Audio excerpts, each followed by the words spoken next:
Waktunya 20 menit Bapak dengan pertanyaan-pertanyaan nanti. Silakan. Baik, Yang Mulia Hakim Mahkamah Konstitusi.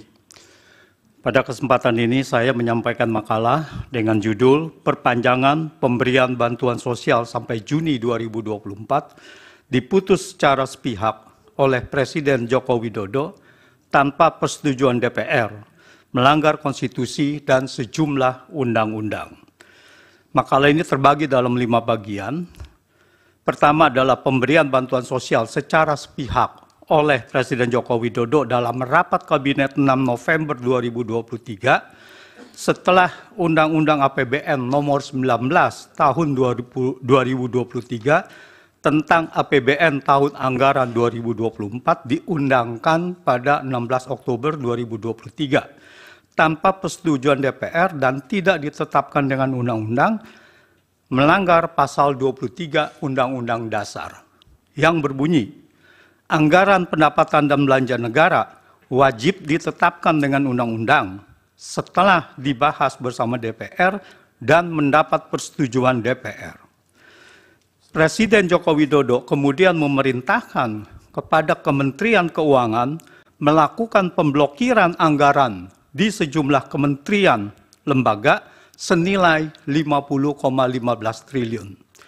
Perekonomian, Menteri Koordinator Perekonomian Airlangga Hartarto mengaku pemblokiran anggaran di sejumlah kementerian lembaga untuk anggaran bantuan sosial. Lampiran 38, 39, dan 40. Pemberian bantuan sosial sepihak oleh Presiden Joko Widodo tanpa persetujuan DPR dan tidak ditetapkan dengan undang-undang juga melanggar pasal 1 angka 7, pasal 5 ayat 4, pasal 11 Undang-Undang nomor 17 tahun 2003 tentang keuangan negara. Pasal 1 angka 7 menyatakan APBN wajib mendapat persetujuan DPR. Perpanjangan pemberian bantuan sosial periode Desember 2023 Juni 2024 secara sepihak oleh Presiden Joko Widodo dalam rapat Kabinet 6 November 2023 secara nyata tidak mendapat persetujuan DPR.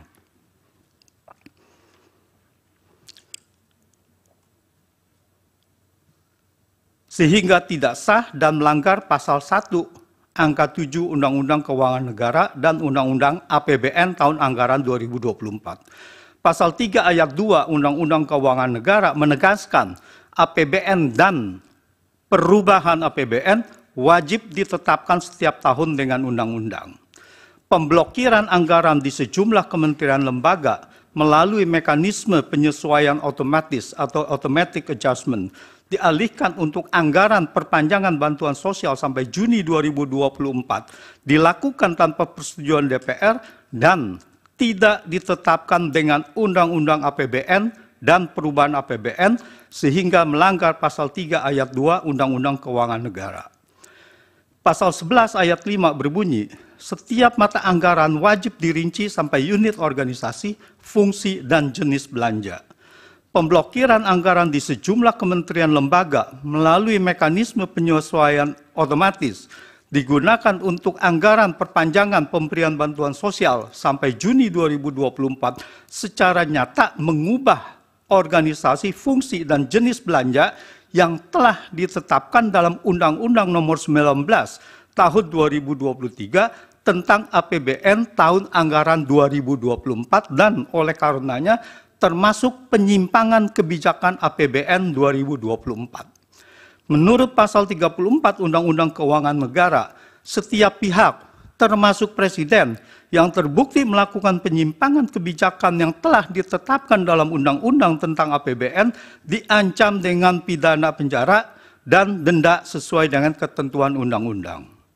Yang ketiga, penyimpangan kebijakan APBN 2024 dan pelaksanaan pemberian bantuan sosial Desember 2023 sampai Februari 2024 melanggar tugas dan fungsi Kementerian Sosial seperti diatur di dalam pasal 4 dan pasal 5 Peraturan Presiden nomor 110 tahun 2021. Pasal 4 Perpres 110 2021 berbunyi, Kementerian Sosial mempunyai tugas menyelenggarakan urusan pemerintahan di bidang sosial untuk membantu Presiden dalam menyelenggarakan pemerintahan negara. Pasal 5 Perpres 110/2021 berbunyi, dalam melaksanakan tugas sebagaimana dimaksud dalam pasal 4, Kementerian Sosial menyelenggarakan fungsi A. Perumusan penetapan dan pelaksanaan kebijakan di bidang rehabilitasi sosial, jaminan sosial, pemberdayaan sosial, dan perlindungan sosial. B. Penetapan kriteria dan data fakir miskin, kelompok rentan, dan orang tidak mampu. Pelaksanaan pembagian bantuan sosial periode Desember 2023, Februari 2024 tidak melibatkan Kementerian Sosial tetapi diambil alih oleh kementerian dan lembaga lainnya termasuk lembaga eksekutif Presiden secara nyata melanggar pasal 4 dan pasal 5 Perpres 110 tahun 2021. Pihak yang sangat aktif melaksanakan pembagian bantuan sosial sejak Desember 2023 sampai hari pencoblosan 14 Februari 2024 adalah Menteri Perdagangan Zulkifli Hasan, Menko Perekonomian Airlangga Hartarto, dan Presiden Joko Widodo. Zulkifli Hasan dan Airlangga Hartarto sekaligus menjabat Ketua Umum Partai Politik pendukung paslon Prabowo Gibran. Pembagian bantuan sosial Desember 2023, Februari 2024 terbukti untuk pemenangan paslon Prabowo Gibran. Seperti disuarakan secara lantang dan terang-terangan oleh Zulkifli Hasan dan Airlangga Hartarto ketika membagikan bantuan sosial beras maupun bantuan langsung tunai di berbagai daerah di Indonesia. Antara lain, Airlangga minta warga mengucapkan terima kasih kepada Presiden Joko Widodo, lampiran 26. Airlangga sebut bansos berkat Jokowi, lampiran 28. Airlangga minta warga ingat simbol angka 2 dan angka 4 yang merupakan nomor urut paslon Prabowo Gibran dan nomor urut Partai Golkar, lampiran 29. Zulkifli Hasan secara terang-terangan mengajak masyarakat Lombok memilih Prabowo Gibran jika ingin BLT dan bansos berlanjut. Ajakan ini disampaikan pada kegiatan konsolidasi dan sinergi PAN untuk pemenangan pemilihan presiden dan pemilihan legislatif, lampiran 10. Pernyataan Zulkifli Hasan bahwa bansos dan BLT dari Jokowi dan karena itu mengajak masyarakat memilih paslon Prabowo Gibran merupakan informasi menyesatkan dan pembohongan publik untuk pemenangan Prabowo Gibran, lampiran 18 dan 20. Presiden Joko Widodo juga sangat aktif membagikan bantuan sosial sejak Desember 2023, baik secara langsung maupun dengan alasan meninjau cadangan beras pemerintah di gudang Bulog, yang kemudian dilanjutkan dengan pembagian bantuan sosial, antara lain pada 8 Desember 2023 di Kabupaten Nagekeo, NTT, lampiran 9, 13 Desember 2023 di Kota Pekalongan, Jawa Tengah, lampiran 11, 14 Desember 2023 di Kota Malang, Jawa Timur, lampiran 12, 2 Januari di Kabupaten Cilacap, Jawa Tengah, lampiran 19, 9 Januari di Serang, Banten, lampiran 25, dan 30 Januari 2024 di Bantul, Yogyakarta, lampiran 37. Penyimpangan kebijakan, ini yang D, penyimpangan kebijakan APBN 2024 dengan memperpanjang bantuan sosial tanpa persetujuan DPR, tanpa ditetapkan dengan undang-undang, masuk kategori tindak pidana korupsi seperti dimaksud pasal 3 ayat 1 Undang-Undang Nomor 31 Tahun 1099 tentang pemberantasan tindak pidana korupsi yang berbunyi, setiap orang yang dengan tujuan menguntungkan diri sendiri atau orang lain atau suatu korporasi menyalahgunakan kewenangan, kesempatan atau sarana yang ada padanya karena jabatan dan kedudukan yang dapat merugikan keuangan negara dan atau perekonomian negara, dipidana dengan pidana penjara seumur hidup atau pidana penjara paling singkat 1 tahun dan paling lambat 20 tahun. Paling lama 20 tahun. Keputusan Presiden Joko Widodo memperpanjang bantuan sosial sampai Juni 2024 secara sepihak, mengubah APBN 2024 tanpa persetujuan DPR tidak ditetapkan dengan undang-undang dan perintah pemblokiran anggaran kementerian lembaga yang sudah disetujui DPR dalam Undang-Undang APBN tahun anggaran 2024 merupakan bentuk nyata penyalahgunaan wewenang jabatan presiden dengan tujuan menguntungkan Gibran. Penyimpangan APBN 2024 tersebut mengakibatkan kerugian negara senilai 50,15 triliun sesuai nilai anggaran kementerian lembaga yang diblokir untuk anggaran bantuan sosial tersebut. Terakhir, penyimpangan kebijakan APBN 2024 untuk kepentingan politik yang menguntungkan anak presiden, Gibran, melanggar pasal 1 angka 5 dan pasal 5 angka 4 Undang-Undang nomor 28 tahun 1999 tentang penyelenggaraan negara yang bersih dan bebas dari KKN. Pasal 1 angka 5 berbunyi, nepotisme adalah setiap perbuatan penyelenggara negara secara melawan hukum yang menguntungkan kepentingan keluarganya atau kroninya di atas kepentingan masyarakat bangsa. Perpanjangan pemberian bantuan sosial sampai Juni 2024 tanpa persetujuan DPR, tanpa ditetapkan dengan undang-undang, secara nyata merupakan perbuatan melawan hukum.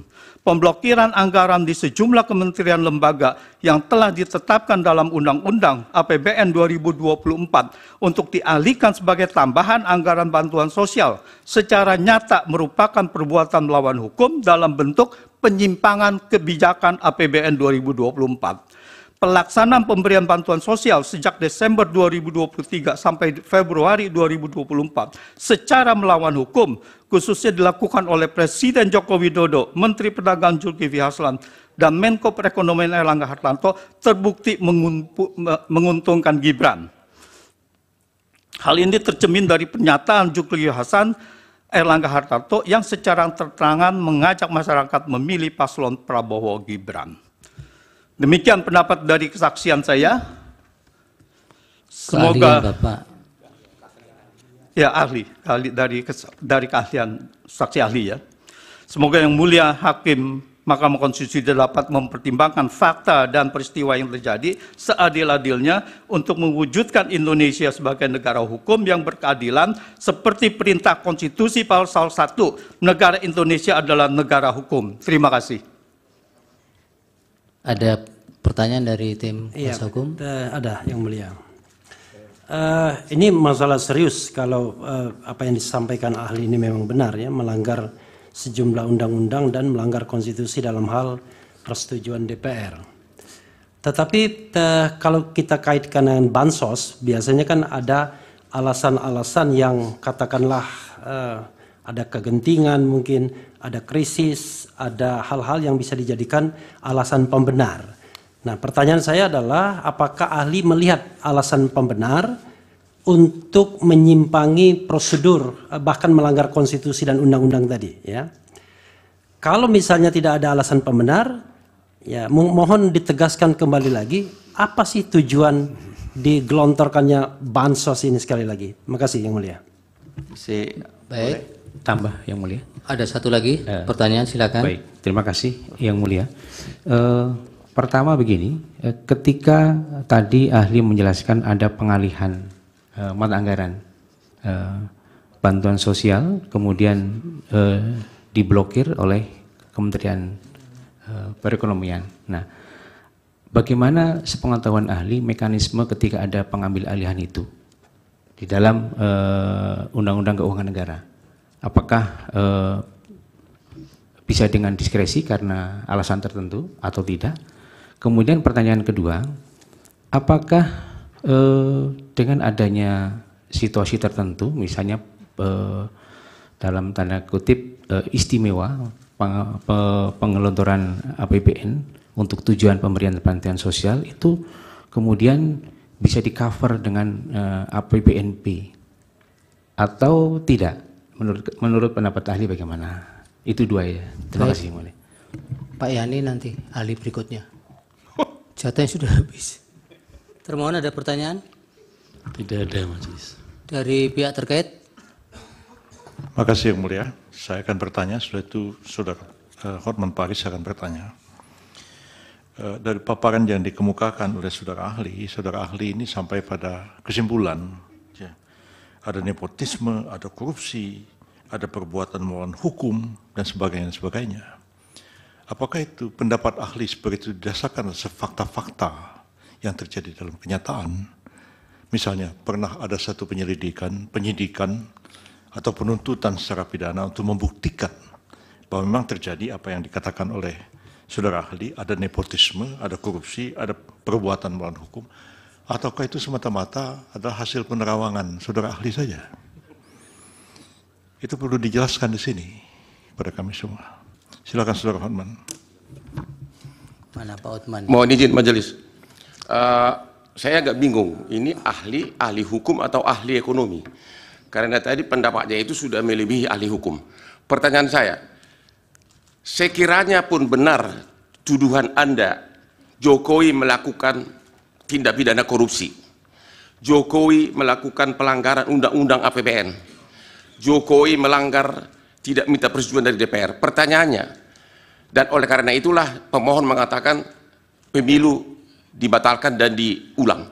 Pertanyaannya, apakah MK, Mahkamah Konstitusi, berwenang dalam putusannya menyatakan oleh karena Jokowi melanggar undang-undang korupsi, melanggar undang-undang APBN, melanggar undang-undang Bansos, maka pemilu harus dibatalkan dan diulang. Sementara tidak satupun pihak tersebut sebagai pihak dalam perkara ini, baik Jokowi, DPR maupun para menteri. Boleh nggak MK mengatakan itu adalah penyebab harus dibatalkan pemilu?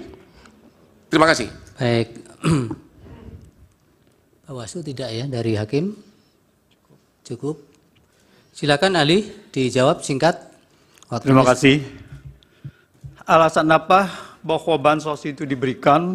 Kalau bansos itu, legalitas dari bansos adalah setelah disepakati dengan DPR. Apakah ada alasan atau tidak? Setelah disepakati dengan DPR, setelah disetujui dan diundangkan bahwa bansos itu wajib dijalankan oleh pemerintah. Tetapi masalah di sini adalah tidak ada alasan untuk memberikan bansos yang tidak disetujui oleh DPR dan tidak ditetapkan dengan undang-undang. Demikian. Yang lain? Pemblokiran dilaksanakan dengan apa? Mekanisme dari pemblokiran seperti diakui oleh Kementerian Keuangan bahwa uangnya masih ada di sana. Artinya tidak dipindah dari satu unit organisasi kepada unit organisasi. Cuman nampaknya mata anggarannya yang berubah. Begitu diperlukan dana untuk bansos, maka diambil dari kumpulan uang yang sudah diblokir 50,15 triliun untuk dialihkan menjadi tambahan anggaran bansos. Banyak kejahatan yang tidak atau belum terjadi, yang belum diusut, tetapi tidak melepas bahwa itu sudah ada kejahatan. Apakah ini nanti ada yang diusut? Ya, nanti kita serahkan kepada siapa yang merasa berkepentingan, apakah pelanggaran-pelanggaran undang-undang, dugaan pelanggaran-pelanggaran dugaan ini, undang-undang ini, apakah akan ditindaklanjuti untuk mengusut secara pidana. Tetapi dalam hal ini adalah pelanggaran ini untuk kepentingan bansos dan untuk kepentingan pemilu. Dan dalam sidang ini adalah Mahkamah Konstitusi untuk menilai apakah bansos ini adalah legal atau tidak legal. Bansos adalah jelas seperti saya uraikan bahwa itu adalah untuk pemenangan paslon. Jadi kalau kita lihat itu banyak diberikan bukti-bukti, ada lampiran, ada 40. Itu antara lain, ada 40 cuplikan dari berita itu yang menunjukkan bahwa bansos ini diperuntukkan untuk pemenangan paslon. Jadi ini adalah bukan pendapat saja, tetapi ini adalah sudah ada bukti-bukti nyata. Terima kasih. Cukup. Cukup. Ya. Yang Mulia, boleh kami mengusulkan sesuatu, Yang Mulia? Apa, Bro? Supaya kami ini tidak bingung saya terkait, mungkin lebih baik kuasa hukum yang menghadirkan ahli, menerangkan ahli ini sebenarnya ahli apa? Ya, itu Apakah ahli pidana, ekonomi, atau ahli nujum, atau ahli apa dia dihadirkan di sini? Kami bingung. Sudah nanti kami yang menilai, Prof. Majelis juga tadi pertanyaan Hotman Paris belum dijawab. Apakah permohonan pemohon dengan tuduhan Jokowi melakukan korupsi bisa dipakai oleh MK sebagai dasar membatalkan pemilu hanya karena keahlian beliau? Mohon belum dijawab majelis. Iya. Tolong dijawab. Iya, tidak usah terlalu semangat. Bapak mau jawab tidak? Saya itu serahkan karena keputusannya adalah di mahkamah, jadi saya menyerahkannya kepada mahkamah. Iya itu, Pak Hotman. Bukan wewenang saya. Ahli juga tidak harus dipaksakan untuk menjawab, apalagi untuk sama dengan yang diinginkan. Majelis Dan ahli ini kan juga menjawab berdasarkan data, jadi bukan hanya mohon izin berdasarkan majelis kan, omon-omon. mohon izin majelis kan dia yang memulai, dia yang mengatakan Jokowi korupsi, dia yang mengatakan ini, dia harus konsekuen dong sebagai ahli menerangkan. Iya, tapi pada bagian apakah itu menjadi kewenangan MK kan tidak dijawab. Ya maksud saya dia sebagai ahli harusnya konsekuen dengan jawabannya, jangan cuma omon-omon. Anda tidak bisa memaksa seperti itu. Terima kasih ya ahli, keterangannya mudah-mudahan bermanfaat untuk pengambilan putusan. Terima kasih.